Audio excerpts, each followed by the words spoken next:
한 사람씩 내 집을 안여는 없고. 우리 옆에 분 보고 인사하세요. 믿음 좋으십니다. 징검다리 연휴라서 많은 분들이 여행 갔다고 그러더라고요. 그래서 어저께 족구대회 하는데도 큰 치장이 있을 줄 알았는데, 그래도 작년보다 훨씬 많은 남자들들, 한 100명도 훨씬 넘는 사람들이 와서 열심히 실력을 겨루었어요. 그래서 그냥 이번 주일날 징검다리 연휴라 해외도 갔다 오고 그래서 많이 빠지겠다 했는데, 2부 예배도 다른 때보다 훨씬 많이 와서 이것도 3부 사람들이 다 이쪽으로 왔나, 왜 이렇게 많이 왔나 그런데 그게 또 하나님의 은혜더라고요. 그 믿음 좋아요. 나 같으면 평생 믿을 건데 한 주 좀 빠졌다고 지옥 갈 것도 아니고 모처럼의 연휴인데 그냥 가서 놀다 오지, 그럴 수도 있을 것 같은데 저는 그렇게는 안 믿었습니다. 저는 목사 되기 전에도 아주 미친 듯이 믿었던 사람이기 때문에 그런 건 이해는 잘 못하지만, 어쨌든 오늘 이렇게 예배 자리 나오시고 하나님의 은혜를 망각하지 않고 하나님께 영광 돌리는 여러분에게 하나님의 크신 은혜가 함께하기를 축원드립니다. 여러분, 땡크는 띵크로부터 온다. 땡크 총 쏘는 거 말고 땡스가 아니고 땡크. 이건 뭐냐면, 여러분, 감사는 생각으로부터 온다는 말이에요. 똑같은 사건과 상황을 보고 여러분들이 어떻게 생각하느냐에 따라서 감사할 수도 있고 원망할 수도 있어요. 그래서 우리의 생각이 건강하고 생각이 아름다우면 모두가 다 감사하게 보이는 거고, 생각이 병들고 온전치 못하면 모든 게 다 불평, 불만으로 보여요. 그러니까 예배 전에 이런 거 하는 것도 이게 뭐야, 대모하는 게 뭐야, 이게 아니라 결의를 다지는 거구나. 이야, 박력 있다. 야, 교회 멋지다. 이렇게 생각하는 사람은 은혜가 되고, 이건 무슨 개수작이야, 이거 그냥 설교나 지고 사람을 귀찮게 만들, 이러면 은혜가 안 된다니까요. 그래서 결국 감사는 생각으로부터 온다. 오늘 이 자리에 오신 여러분, 좋은 생각하시기를 축원합니다. 그래서 잡지에도 보니까 좋은 생각이라고 하는 잡지도 있다. 이름이 보니까 좋은 생각. 오늘 유머는 대머리도 감사할 일이 있다. 봉원종 장로님, 오늘 용기를 내십시오. 첫째는 여성에게는 거의 없다. 여성들은 감사 많이 하셔야 됩니다. 두 번째는 하나님의 사랑받는 자가 대머리 된다. 하나님께서 맨날 앞니말을 쓰다듬어 주시기 때문이다.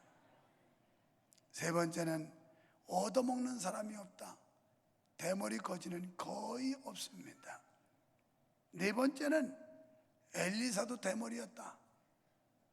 주로 목회자들이 대머리가 많은데 엘리사의 후손이기 때문에 그렇다. 다섯 번째는 물자를 절약할 수 있다. 비누, 샴푸, 물을 상당히 절약할 수 있다. 여섯 번째는 하나님을 편하게 해드릴 수 있다. 마태복음 10장 30절에 보면 하나님께서 날마다 우리의 머리카락을 세신다고 그랬는데, 셀 게 없으니 얼마나 하나님을 편하게 해드리는 건가. 우리가 이마가 벗겨지고 머리가 없으면 신경들 많이 쓰시는데 신경 쓸 거 없어요. 우리 같은 스타일들은 서양 가면 그래도 어깨에 힘이 좀 생깁니다. 왜? 서양 사람들을 보면 머리 많은 사람이 거의 없습니다. 다 이만큼 파졌거나 아니면 훌떡 까졌거나 이래가지고 그냥 그것도 빡빡 밀거나 이러고 다녀요. 그래도 아주 선진국 사람들이 대머리더라고. 그러니까 대머리는 적어도 나는 선진국 사람이다, 하이칼라다, 이래 생각하고 살았단 말이에요. 그렇다고 머리숱 많은 사람들이 또 뽑을 필요는 없어요. 있으면 있는 대로 살고 없으면 없는 대로 살고 자족감을 가지고 사셔야지. 그거 머리 없는 것 때문에 또 거기다 지붕하고 하고 막 이렇게 지붕 계량도 하고, 그것도 나쁘다는 거 아니에요. 얼마나 신경 쓰이겠어요. 우리 안수희 집사님 한 사람이 옛날에 지붕 계량해가지고 가발을 열심히 쓰고 관리를 아주 잘했는데, 어느 날 그냥 글쎄 세상에 처남댁이 갑자기 저녁에 찾아오는 거예요. 초인종을 누르니까 팬티만 입고 있었는데 팬티 바지 입을 생각은 안 하고 가발 찾아다니면서 그냥 가발 덮어쓰느라고, 처남댁이 문 열고 들어오는데 세상에 팬티 입고 가발만 덮어쓰느라고 난리더래요. 사실 머리숱이 없는 사람들은 상당히 아주 예민하고 거기에 대해 신경 쓰이는 모양인데, 그냥 편안하게 사세요. 저보고도 그래요. 어떤 분들이 목사님 머리 갖다 심으라고, 그럼 참 좋다고. 제가 이래봐도 뒤에 머리는 무성합니다. 그래서 전속 미용사인 남해선 집사님이 항상 숯가위 가지고 숯을 치는 거예요. 이거 우리 송태성 목사님처럼 끌어다 덮으면 엄청 많아요. 이거 송태성 지금 없으니까 2부 사이하고 내려갔어요. 그냥 모든 거 좋게 생각하면 감사해요. 그런데 나쁘게 생각하면 다 불평거리예요. 여러분, 좋은 생각 가지세요. 아름다운 생각 가지세요. 그럼 감사한 거예요. 감사해. 난 사실 어떤 때는 빡빡 밀고 싶은 생각도 있어요. 그런데 혹시 여러분 중에 스님이 와서 설교하나 이렇게 오해할까 봐, 그래서 그렇지 목사만 아니면 그냥 빡빡 밀고 다니고 싶어요. 우리 이남원 장로님처럼. 그럼 몇 개 있어봤자 비슷비슷하니까 그냥 확 밀어버려서 아주 홀가분하죠. 여러분, 본문은 뭐뭐 하는 것이 뭐뭐보다 낫다, 뭐뭐가 뭐뭐보다 낫다, 이렇게 비교법 패턴의 문장으로 기록이 되어 있습니다. 그러면서 인생에서 더욱 사모할 것이 무엇인지에 대해 교훈하고 있어요. 본문에는 지혜자와 우매자가 서로 비교, 대조되고 있습니다. 이런 비교를 통해 전도자 솔로몬은 우리에게 하나님의 백성이 택해야 할 길이 무엇인지에 대해서 지혜의 말씀을 들려주고 있는 것입니다. 먼저는 아름다운 이름을 남기라는 거예요. 하나님에게 인정받고 아름답고 명예로운 이름을 남기라는 말씀입니다. 이것이 보배로운 기름, 그러니까 세상에 헛된 재물을 많이 쌓아놓고 남기는 것보다 나은 것이다, 이렇게 교훈하고 있어요. 여러분, 우리 속담에 사람은 죽으면 이름 석자 남기고 호랑이는 죽으면 가죽을 남긴다는 속담이 있죠. 여러분은 어떤 인생을 살고 싶습니까? 적어도 여러분의 이 세상을 떠나고 난 뒤에 여러분의 이름 석자가 어떤 자취, 어떤 인식과 인상을 주고 떠나고 싶으냐는 말이에요. 그저 그럭저럭한 인생, 왔다 갔다 하는 인생, 아무 의미 없이 살다 죽은 인생으로 끝나겠습니까? 아니면 그 이름 석자를 기억하는 사람들이 그분은 이런 분이었고 참 좋은 분이었고 훌륭한 분이었고 귀감이 됐고 본받을 만한 분이었어라고 남기시겠습니까? 여러분이 교회에서 직분을 받았는데 그 직분에 대해서 어떤 발자취를 남기고 싶습니까? 여러분, 우리는 이름에 부끄러움이 없어야 합니다. 그리고 신앙적으로 직분의 부끄러움도 없어야 합니다. 이 말씀을 한마디로 말하면 답게 살라는 거예요. 옆에 사람 보고 답게 삽시다. 답게 살자는 얘기는 내가 목사이면 목사답게 살아야 하고, 장로 권사 집사면 장로 권사답게 살아야 하고, 자기의 본분과 신분에 걸맞는 삶을 사는 것을 답게 산다고 그러는 거예요. 유 목사가 목사답게 살 때 존경심이 생기고 그를 높여주고 싶지, 여러분보다도 못한 개차반의 삶을 산다면 그런 인간을 높이고 싶겠습니까? 교회 직분을 받은 분들이 직분에 걸맞는 답게 살 때 그분들에게 존경심이 생기지, 그렇지 못한데 그들을 높여줄 마음이 생기겠습니까? 우리는 그래서 이름에 부끄러움이 없는 삶, 우리 직분에 부끄러움이 없는 이런 다운 삶을 살아내라 하는, 아름다운 이름을 남겨라, 이렇게 말씀하고 있는 겁니다. 그러면서 아름다운 이름이 보배로운 기름보다도 낫다는 말씀을 하는데, 이 말씀은 덕성 있는 명망이 물질적인 부여보다 더 낫다는 말씀이에요. 여기서 보배로운 기름은 값진 향유를 가리키는데, 옛날 근동지방에서는 이 향유는 아주 소중한 물건으로 취급을 했습니다. 그래서 연회장이나 혹은 귀빈이 올 때 그 향유를 사용하는 전통이 있었던 겁니다. 그래서 누가복음 7장 36절에 보면 한 여인이 예수님의 발에 향유를 붓고 머리털로 씻었다는 말씀이 나오고, 마태복음 26장 6절로 13절이나 마가복음 14장 9절에 보면 이 여인의 행위가 이 복음이 전파되는 곳까지, 이 복음이 전파되는 날까지 이 사람의 아름다운 행적과 행실은 기념적으로 이 이름이 소개되리라, 이렇게 말했어요. 그러니까 얼마나 아름다운 행실이었는지. 만약에 이 여인이 향유 한 옥합을 움켜쥐기만 했다면 그 이름이 아름답겠습니까?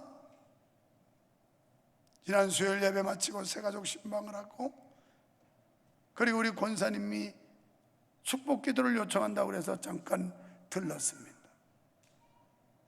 연세가 많은 권사님, 80이나 된 권사님이에요.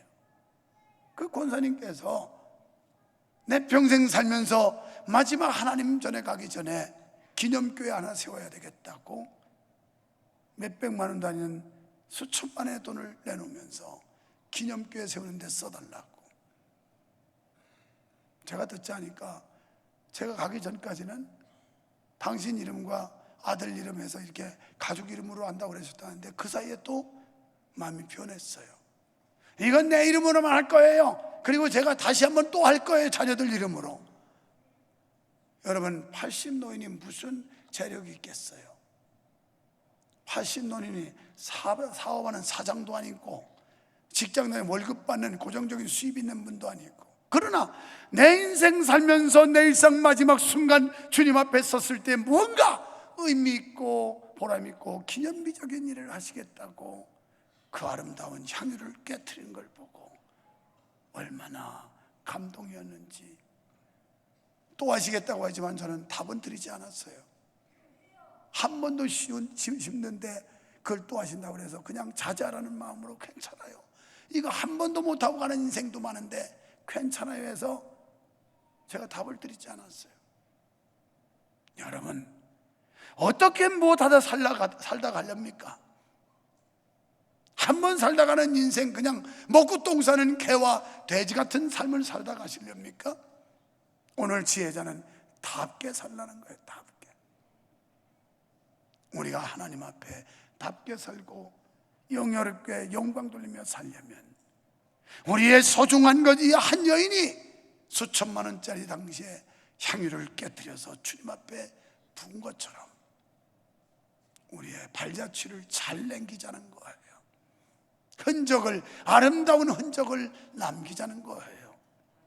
이것이 명망 있고 덕망 있는 이름을 남기는 게 엄청난 재물을 쌓아놓고 죽는 것보다 차라리 나으니라, 이렇게 성경은 말씀하는 겁니다. 여러분, 우리는 자신의 보배로운 기름을 아끼느라고 예수님께서 주시는 아름다운 이름을 포기하고 있지 않습니까? 어저께 우리 안수 집사님이 교장 선생님으로 있는 고등학교 체육관을 빌려서 족구대회를 했어요. 연휴고 징검다리 연휴라서 많은 분들이 이동했지만 우리를 불식시키고 100명이 넘는 남전대원들이 와서 열심히 실력을 겨루었어요. 그런데 의외로 상상 밖의 우리 교육자들 팀이 결승에 올라갔어요. 얼마나 우리 성도들이 족구를 못하면 교육자 팀이 결승에 갔겠어요. 그런데 그게 아니고 대진표를 잘못 뽑아가지고 강팀끼리 만나가지고 지들끼리 싸우다 하나씩 떨어져 버리고 올라온 거예요. 한 번은 부전승으로 가고 욕심이 생기더라고요. 제가 게임이 시작되기 전에 이렇게 마이크다 잡고, 오늘 교역자 팀이 우승한다면 내가 반드시 포상 휴가를 보내겠다고, 그러고 목표를 제시했어요. 구체적인 내용을 말하지 않았지만 옆에 있는 사람들은 언제 무슨 휴가 주실 거예요? 우리도 줄 거예요. 응원하는 사람들이 야단이더라고요. 그러면서 어떤 분들은 월요일 날이요? 월요일 어차피 휴무인데 그때 포상 휴가 주시려고. 내 마음은 전혀 달랐어요. 내가 첫 번째 먹었던 마음은 이거 우승하면 비행기 티켓 사가지고 동남아에 보내가지고 며칠 쉬었다 오게 하리라. 이게 첫 번째였어요. 그랬더니 가만히 생각하니까 돈이 그래도 한 5명 보내려면 한 300만 원 들겠더라고. 들어가도까지가 사람이 기분에 살고 기분에 죽는 건데, 사람 나고 돈 났지 돈 나고 사람 났어. 여기까지 거. 우리는 한번 선포하면 반드시 하는 사람이지 공수표를 안 바라는 사람이 아니에요. 그런 중심도 모르고 궁금해가지고 무슨 휴가냐고 난리가. 이겨놓고 따지야지. 이기도 못하면서 이건 객분들이 한 얘기예요. 두 번째 안은, 그러면 국내에서 2박 3일이든지 이렇게 어디 가서 멀리 가가지고 먹고 쉬고 이렇게 오게 하느냐, 이 두 안 가지고 갈등을 했어요. 그런데 참 다행스럽게도 졌어요. 나는 제발 집사님들한테 교육자들이 이기게 해주라고 그랬는데 결국은 내 힘을 떨어주느라고 그들이 이기더라고요. 그건 실력으로 이긴 거예요. 아마 서상철 목사님으로 중심으로 한 선수들은 목사님의 그 깊은 뜻을 알았더라면 죽기 살기로 할 걸. 억울하다. 지금 후회가 막심할 겁니다. 우리도 신앙생활하다 주님 앞에 갔을 때 후회가 막심할 거예요. 오늘 새벽에 4시에 일어나서 이 말씀을 묵상하는데 문득 어제 일이 떠올라요. 그러면서 이런 생각이 듭니다. 하나님은 우리에게 엄청난 걸 주시려고 준비하고 계시고 맘먹고 계신데, 우리가 그 속을 모르고 그걸 받을 만한 준비가 안 돼서 받아 챙기지를 못하는 게 아닐까, 이 생각이 들더라고요. 어제 나는 내심 무슨 진짜 이거 양심적으로 거짓말이 아니라 그런 마음을 갖고 딱 거기서 우승만 했으면 와서 검색해가지고 비행기 티켓 검색해서 끊으려고도 했는데, 오늘 하나님은 우리에게 어마어마한 축복을 주려고 하는데 우리는 하나님의 그 깊은 뜻을 모르고, 우리가 수고하지 않고 노력하지 않고 우리가 그러한 준비와 자세가 없기 때문에 받지 못하는 건 아닐까, 이 생각이 들더라고요. 여러분, 우리가 자신만의 보배로운 기름을 움켜잡고 이거 가지고 부둥켜치는 바람에 하나님이 주실 그 아름다운 이름, 덕망 있는 영광을 받지 못하는 건 아닐까요? 자, 죽는 날이 출생하는 날보다 낫다는 말씀은 뭘까요? 이 말씀은 염세적인 사상에서 비롯된 말씀이 아닙니다. 염세적이라고 하는 것은 세상을 싫어하고 모든 일을 어둡고 부정적으로 보는 사상을 염세주의라고 해요. 본문의 말씀은 세상을 부정하는 사상으로 기록된 말씀이 아닙니다. 이 말씀은 죽음 자체를 찬양하는 말씀도 아닙니다. 이 말씀을 기록한 저자 솔로몬은 세상의 모든 수고와 걱정에서 해방된 것으로 죽음을 본 것입니다. 그렇습니다. 인간이 범죄한 후에는 근심과 걱정, 수고로운 것과 고통이 끊이지 않게 되었습니다. 이에 반하여 죽음은 인생의 안식이며 평안의 시작입니다. 이것은 그리스도 안에 있는 사람들에게 해당되는 말씀입니다. 그래서 우리 그리스도 안에 있는 사람들은 죽음은 곧 통과 의례처럼 우리가 영원에 들어가는 것이고 하나님이 예비하신 안식에 들어가는 것으로 생각하기에 마냥 슬퍼하거나 절망하지만 않는 것입니다. 예수 그리스도를 믿는 사람은 출생을 복되다고 생각할 수 있습니다. 그리고 영원한 안식과 기쁨의 시발점인 죽음 역시 참으로 복되게 맞이할 수가 있는 것입니다. 그러나 예수 그리스도를 알지 못하는 자들에게는 출생이 괴로움의 시작이요 사망은 더 큰 고통과 두려움으로 빠져드는 과정입니다. 그러므로 우리는 주 안에서 살고 죽는 복된 믿음을 가져야 합니다. 계시록 14장 13절에 자금 이후로 주 안에서 죽는 자들은 복이 있도다. 예수 믿고 죽는 사람만이 복이 있대요. 여러분, 예수 믿으시기를 바랍니다. 예수 믿고 죽어야 죽음이 두렵지 않고 예수 믿고 죽어야 죽음 이유가 겁이 나지 않는 겁니다. 저희 수고를 그치고 쉬리니, 죽음은 저희 수고를 그치고 쉬리니. 성가대 하기 싫으면 빨리 죽으세요. 그러면 쉴 테니까. 죽으면 다 이제 수고가 그친대요. 이는 저희의 행한 일이 따름이니라 하십니다. 여러분, 우리가 하나님 앞에 섰을 때 두 가지의 기록부가 있습니다. 하나는 생명록과 하나는 행위록이에요. 요한계시록을 읽어보시면 두 가지 기록이 있는데, 생명록에 이름이 기록된 자만 호명되고 천국에 가고, 천국에 갈 사람 중에서도 하나님 앞에 상급의 심판을 받을 때 행위록이 필요한데 그 기록이 나와요. 마치 우리가 학교 다닐 때 출석부, 교적부가 있지만 거기에 또다시 생활 기록부가 있는 것처럼, 여러분이 그리스도인이라는 이름을 가지고 있고 명성교회 성도라는 이름을 가졌지만 그 이면에 우리의 행위록, 그냥 왔다 갔다 왔다리 갔다리 하면서 예배는 한 시간 달랑 드리고 마는 그런 신앙이냐, 아니면 하나님이 주신 시간과 건강과 재능과 물질 등 이 모든 것을 통해 하나님 앞에 헌신했느냐는 행위록을 확인하게 된다는 말이에요. 그거에 따라서 상이 결정이 되는 거예요. 그게 아니라면 이거 다 부질없는 짓이에요. 저 바깥에서 주차 안내하고 뭐 하면서 야단법석을 피우는 거 다 의미 없는 일들이에요. 그러나 주님 앞에 섰을 때 행위록에 기록이 됐다가 착하고 충성된 종아 잘하였도다, 잘하였도다, 이렇게 칭찬받는 날이 올 줄 믿으시기 바랍니다. 이거 안 믿어지면요 다른 거 다 안 믿는 거예요. 신앙은 하나 믿으면 다 믿어지고 하나 안 믿어지면 다 믿어지는 거지, 나는 그건 믿고 이건 안 믿어, 다 가짜예요. 믿으면 다 믿고 못 믿으면 다 못 믿는 거예요. 또한 우리는 늘 주님의 것이라는 믿음을 갖고 살아야 돼요. 예수 믿은 이후에는 이제 내 것이 아니라 주님의 것. 우리가 쉽게 표현하기를 주여 주님 기도하면서 이런 얘기들을 표현을 많이 해요. 주여 주님, 저도 뭐 주여 주여를 연발하고 다니는데 이 뜻이 뭐냐? 이건 헬라어로 큐리오스라는 뜻이에요. 큐리오스. 큐리오스라는 단어의 뜻은 나의 주인이십니다, 나의 주인이십니다, 이거예요. 이제 예수 믿은 뒤에는 내가 주인이 아니라 내 안에 계신 예수가 주인이고 나를 구원하신 하나님이 주인이고, 주인께서 원하시면 순종하는 거고 주인이 명령하시면 하는 거고, 이게 그리스도인이에요. 그래서 사도 바울은 로마서 14장 8절에서 나는 이제 내가 살아도 주를 위해 살고 죽어도 주를 위해서 죽는다, 나는 사나 죽으나 주의 것이로다,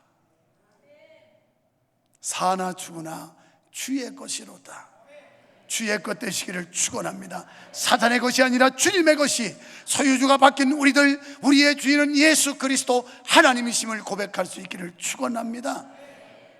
그 주인의 뜻에 맞춰 주인의 깊은 뜻을 발견하고 그분의 지시와 명령 따라서 순종하며 사는 게 그리스도인들의 삶이에요.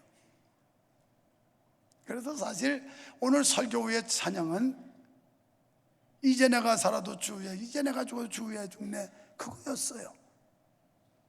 설교 후의 찬양을 선곡할 때마다 이 내용과 이거 뭐가 연결이 되는 이런 선곡을 해야 되는데 참 고민일 때가 많아요. 어떤 때는 제가 뭐 그 많은 찬양을 다 기억하는 것도 아니고, 그래서 이 대목을 가지고 이제 내가 살아도 주 위에, 이제 내가 죽어도 주 위에 했는데, 그래서 이렇게 다 카피를 해서 반주한테 줬다가 일부 예배가 시작이 딱 됐는데 갑자기 내 생각과 마음속에 떠오르는 게 있는데, 값비싼 향유를 주께 바친 막달라 마리아 보면 이게 딱 오는 거예요. 그래서 갑자기 영상실에 무전쳤습니다. 오늘 설교 후에 찬송은 바꾼다. 그래가지고 이따 부를 찬송이 값비싼 향유를 주께 바친, 그 내용을 한번 보시면 오늘 말씀과 얼마나 매치가 잘 되고 정말 우리에게 그냥 의미 없이 불렀던 그 찬송과 가사가 얼마나 깊은 뜻이 있는지 여러분 음미하면 은혜가 될 겁니다. 제가 이 설교에 선곡하는 거 아무렇지도 않게 그냥 건성으로 하는 것 같지만 많이 고민하고 기도하면서 성령의 인도함을 받으려고 몸부림치면서 이 한 곡 한 곡을 선곡하는 거예요. 제가 금요 기도회를 콘티를 안 주는 이유도 거기 있는 거예요. 성령이 그때그때 분위기에 따라 역사하는 인도하심 따라서 찬양을 인도하기 때문에 반주자들은 그냥 앞뒤 가리지 못하고 정신없지만 저는 오르지 고 성령의 감동과 성령의 인도 따라 결정하는 이런 인도를 하고 있는 거예요. 그렇습니다. 우리는 살아도 주를 위해 살고 죽어도 주를 위해 죽고 이제 사나 죽으나 우리는 주의 것입니다. 주의 것이 되어야 합니다. 두 번째는 육신적인 것보다 영적인 데 관심 두라는 거예요. 그래서 내용인즉 너희는 잔치집에 가는 것보다 초상집에 가기를 힘써라.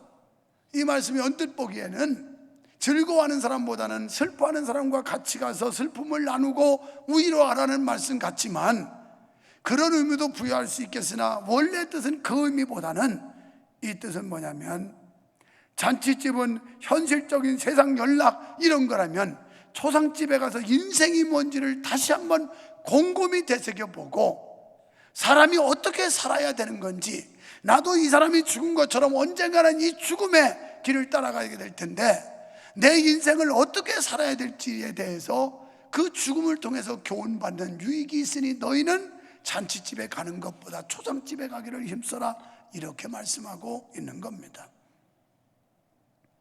영생의 문제를 진지하게 생각하는 것이 더 낫다는 말씀입니다.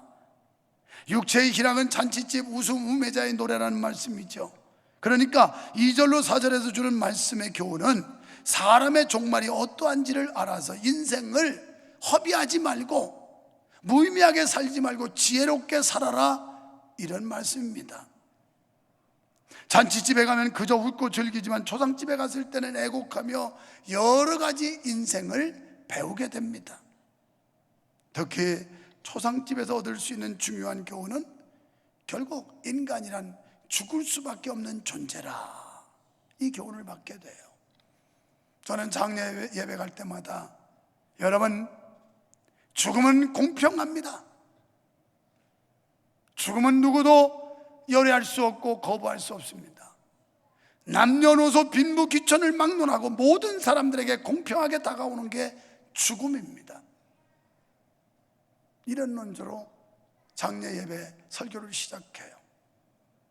그러면서 언제라도 하나님께서 이 순간 여기 있는 목사에 하나님이 내 영혼을 거둬가시면 나는 싸늘한 시신으로 장례식장 냉동고에 들어갈 수밖에 없는 게 인생입니다.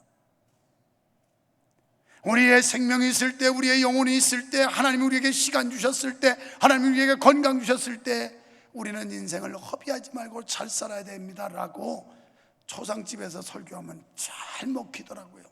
사람들이 죽음 앞에는 다 엄숙하고 숙연해지더라고요. 잔치집에서는 그런 게 없어요. 부어라 마셔라 신난다 춤춰라 이러고 그냥 말광을 떠는데 초상집에 가서는 다 진지해요. 엄숙해져요.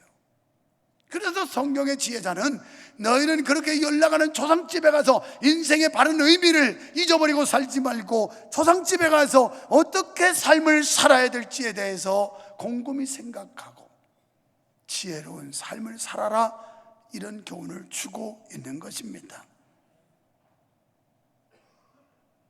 초상집을 찾는 지혜자는 이 교훈을 통하여 인간의 유한성을 깨닫고 하나님의 무한하심과 영원하심을 인정하게 되는 것입니다. 그래서 이런 사람들은 교만했던 자기를 반성하게 돼요. 그리고 겸손하게 하나님 앞에 무릎을 꿇게 되는 것입니다. 반면에 어리석은 자는 잔치집만 찾아 현재의 즐거움만 누리려 합니다. 그러나 현재의 즐거움이 우리에게 영원한 기쁨을 주지 못한다는 사실입니다. 시편 90편 12절에 보니까 우리의 날 계수함을 가르치사 지혜의 마음을 얻게 하소서. 우리의 나이, 우리의 날 이런 걸 계수하게 해서 결국은 지혜의 마음을 얻게 해달라. 인생이 뭔지를 바로 알고 바로 살게 해달라. 고린도후서 7장 10절에 하나님의 뜻대로 하는 근심은 후회할 것이 없나니 구원에 이르게 하는 회개를 이루는 것이요 세상 근심은 사망에 이르게 하느니라 그랬어요. 여러분, 오늘 5절에 보니까 사람이 지혜자의 책망을 듣는 것이 우매자의 노래를 듣는 것보다 낫다고 말씀합니다. 여기 책망이라는 히브리어는 게아라라고 하는 말인데 단순한 꾸짖음이 아니라 영혼을 징계하고 그리고 치유하기 위한 엄한 훈계를 가리켜요. 여러분의 영혼을 살리기 위해서 때로는 강단에서 호된 훈계도 책망도 들어야 되는 거예요. 그냥 오냐 하고 좋은 게 좋다고 그저 영혼이 죽든지 말든지 타락하든지 말든지 상관없이 그냥 교인 한두 명 더 모이면 되니까 오냐고 좋은 말만 하자, 이런 훈계가 아니에요. 이 따끔하고 중한 책망을 통해서 영혼을 살리는 훈계를 들으라는 거예요. 이게 우리가 사는 길이에요. 우리 교회가 이렇게 가야 되는 거예요. 이렇게 현대인들이 까다롭고 아주 예민하다고 그 비유 맞추느라고 그냥 적당히 개판 쳐도 내비두고 그냥 엉터리로 타락해도 내비두고 그냥 좋은 게 좋다고 그냥 아이고 떨어지지 말고 돈이나 잘 내고 그냥 왔다 갔다 숫자나 세우지만 감사하다고 막 이런 거 들으면 안 되는 거예요. 그냥 잘못해도 혼도 나야 된다니까. 아멘 안 하지. 다시 해봐야지. 잘못하면 책망도 혼도 나야 된다니까. 안 해. 그러니까 목사님들이 겁먹어서 못하는 거예요. 섣불리 얘기하면 그냥 삐져가지고 보따리 쌀까봐.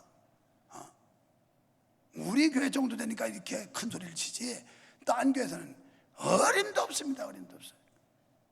목사님들이 절절절절 매고 눈치 보고 표정 어떻게 되나 이래 보고 하나님 비유를 맞추는 게 아니라 사람 비유 맞추고 해요. 내가 아무리 시원찮아도 여러분을 무시는 안 하지만 여러분 비유보다는 하나님 비유를 맞춰야 되지 않겠어요? 그게 바른 목사 아니겠어요? 여러분도 마찬가지야. 하나님 비유 맞춰야지. 그게 사는 거예요. 그게 사는 거예요. 그게 축복이에요. 그 다음에 6절 말씀에 이 말씀은 우매자의 웃음소리는 손 밑에서 가시나무에 타는 소리 같으니 이것도 헛되니라. 이게 무슨 뜻이? 일순간이라네요. 가시나무 불쏘시개를 말하는 거예요. 손 밑에 아궁이에다가 이거 불을 붙이게 불쏘시개 하다 보면 이건 호로록 타버리고 꺼져요. 저는 촌놈인데 시골에서 살 때 저 강변에 내값 그 강변에 말이죠 꾀방대라고 하는 게 있어요. 이게 이제 여름에는 파랗게 무성한데 가을에 되면 다 말라가지고 겨울에 이제 뼈다구만 남는데 거기다가 불을 붙이면 이게 그냥 다다다다다다 요란합니다. 그런데 한번 슉 바람 불고 지나가면 다 없어요. 흔적도 없어. 쉽게 꺼져버린다 이 말이에요. 세상 것들 다 엄청 화려한 것 같지만 이렇게 순식간에 사라진다. 순식간에. 이것들은 요란한 소리를 내며 활활 타오르지만 금세 꺼져버리고 만다는 겁니다.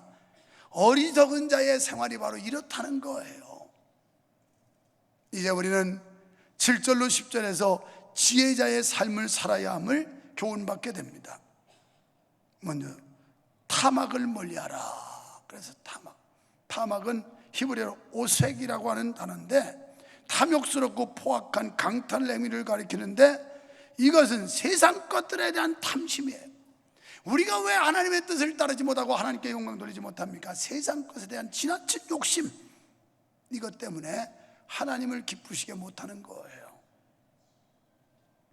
골로새서 3장 5절에 보니까 땅에 있는 지체를 죽여야 할 것 가운데 탐심이 있는데 이것은 우상숭배니라 그랬어요. 여러분, 하나님보다 더 사랑하는 것들 다 우상숭배래요. 십계명의 첫째, 나 외 다른 신을 섬기지 말라. 그 다음에 너를 위하여 사신우상을 만들지 말라. 사신우상 무슨 돌부처처럼 무슨 형상을 안 만들었지만 형상 없는 우상들이 우리 속에 얼마나 많은지 몰라요. 명예도 얻어야 되겠지만 명예가 하나님보다 더 사랑한다든지, 건강도 유지해야 되겠지만 건강이 하나님보다 더 사랑한다든지, 돈도 모아야 되겠지만 돈을 하나님보다 더 사랑한다. 전부 이게 탐심이요 우상이라는 거예요. 그게 우상이 돼버리는 거예요. 거기에 다 끌려다녀요. 그래서 신앙은 온데간데 없어지고 뭐 이런 것들, 이 세상적인 것들에 매여가지고 코가 껴서 끌고 다니는 대로 끌려다니는, 이건 세상의 종이고 물질의 종이고 명의 종이고 마귀의 종이지, 하나님의 종은 말씀에 끌려다녀야 된단 말이에요. 말씀에. 그저 말씀에 끌면 네, 말씀 명령은 네, 그리고 말씀이 인도하는 대로 가야지 그게 하나님의 종이고 하나님의 백성이지. 그래서 예수님이 뭐랬어요? 입으로만 주여 주여 하는 자는 천국에 가는 게 아니고 내 말을 듣고 지켜 행하는 사람이야 간다. 내 뜻대로 행하는 사람. 우리는 입술로는 믿는 척하고 주여 주여, 뭐 신문에서 뭐 글을 좀 달라고 해서 내가 그거 쓰려다 말았어요. 예수님 없는 목사들 7년 동안 학습해서 얼마든지 목사 일할 수 있어요. 배운 거 가지고 들은 거 가지고 마치 세습무당처럼 학습무당들 무당 배워가지고 원래 귀신이 임해서 내려서 그래서 강신무가 있는가 하면 학습무대, 그래서 내가 강신무 학습무 얘기하면서 그런 글을 좀 쓸까 했는데 야, 그거 참 신경 쓰이더라고. 목사들이 보면 아주 굉장히 충격일 것 같아. 오늘 그리스도 없는 그리스도인들, 마음속에 예수가 없는 예수의 사람들, 우리는 어때요? 우리가 그런 사람들 아니에요? 이거 살펴보라는 거예요. 그래서 예수님께서 입으로만 주여 주여 다 할 수 있어요. 찬양하고 뭐 주여 주여 하는데 그런 사람 천국 가는 게 아니라는 거예요. 결국 하나님보다 더 사랑하고 귀하게 여기면 우상입니다. 그 다음에 뇌물을 멀리하라고 그랬어요. 뇌물은 지혜의 눈을 어둡게 하고 말을 굽게, 그러니까 뇌물은 거짓말하게 한다는 거예요. 거짓말. 우리 지혜를 어둡게 하고 눈을 어둡게 하고 거짓말하게 하는, 삐뚤어진 판단을 하게 한다는 겁니다. 그래서 뇌물 주는 거 아니에요? 그 거짓말 해가지고 부정하게 하려고 뇌물 주는 거 아니겠어요? 이 성경이 말씀하는 건 그 뜻이에요. 뇌물을 멀리해라. 신명기 16장 19절에 너는 굳게 판단하지 말라. 뇌물을 지혜자의 눈을 어둡게, 말을 굽게 한다. 거짓말하게 한다. 그 다음에 교만한 마음을 버리고 인내하는 마음을 가지라는 겁니다. 잠언 16장 18절에 보면 교만은 패망의 선봉이요 거만한 마음은 넘어짐의 앞잡이니라. 여러분, 예수가 없는 사람들은 항상 주어가 자기입니다. 내가 이렇게 했습니다. 내가 이렇게 했더니, 내가 이렇게 했더니, 전부 주어가 자기예요. 그런데 예수를 제대로 믿는 사람은 주어가 항상 주님이에요. 주께서 이렇게 해주셨습니다. 하나님이 이런 은혜를 주셨습니다. 하나님이 이렇게 도와주셨습니다. 하나님의 은혜였습니다. 전부 주어가 주님이야. 주님. 이게 주님을 높여드리는 거고 주님께 영광 돌리는 거예요. 그리고 과거에 집착하지 말아야 합니다. 지혜로운 사람은 과거에 집착하지 않아요. 과거가 현재보다 낫다고 여기지 말라는 거예요. 인생은 시작보다 끝이 좋아야 됨을 8절에 말씀하고 있어요. 그런데 어리석은 사람들은 옛날 타령만 해요. 과거 타령만 해요. 그러면서 더 깊이 말하면 믿기 이전의 삶, 그 타락하고 배역했던 세속적인 삶을 그리워하지 말라는 거예요.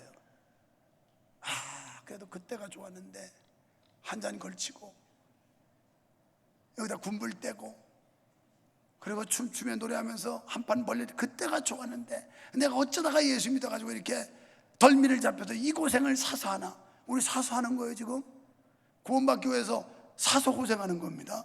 교회 그냥 다니나요? 헌금하잖아요. 또 돈 주고 지금 사서 고생하고 있어요. 교회 안 나오면 돈도 안 들어가고 고생도 안 하면 편할 텐데, 그러나 이게 사는 길이기 때문에, 이게 구원의 길이기 때문에, 이게 소망의 길이기 때문에, 이게 생명의 길이면 돈 주고 사서라도 하는 거 아니에요? 그래서 옛날 타령하지 말라는 거. 어떤 사람들은 현재 신앙은 엉터리인데 과거 신앙만 얘기하고 있어요. 이스라엘 백성들이 애굽에 가마 타령하고 가마 그리워하다가 광야에서 하나님의 재앙을 받아요. 옛날로 회귀하여 돌아가지 말라는 거예요. 옛날 생활, 믿기 이전의 삶, 그 옛 일을 기억하지 말아라. 거기에 휘둘리지 말라는 거예요. 지금 보고 신앙은 언제나 ing, 현재 진행형이에요. 계속해서 미래의 목표와 소망을 향해서 끊임없이 도전하고 또 달리고 또 노력하고, 이게 주님 앞에 가는 날까지 해야 되는 일이에요. 가는 날까지. 사랑하는 여러분, 오늘 이 지혜자의 음성에, 지혜자의 말씀에 귀 기울이시고 우리의 삶이 하나님 앞에 합당한 삶, 그리고 우리의 소중한 것을 통해 영원한 것을 소유하고 얻을 수 있는 축복의 사람들이 다 되기를 주님의 이름으로 축원합니다.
귀한 시간, 귀한 성전에 와서 지혜자의 말을 듣게 하시니 감사합니다.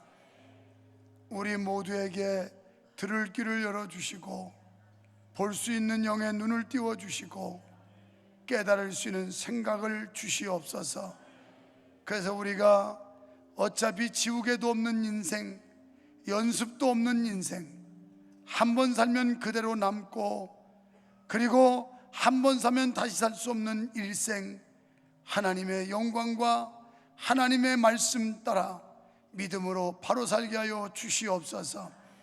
우리의 이름 석자 아름다운 덕망을, 명예를 남기게 하시고 우리의 직분에 부끄러움이 없는 삶을 살아 주님께 칭찬 듣는 귀한 성도 되게 하여 주시옵소서. 예수님 이름으로 간절히 기도하옵나이다. 아멘.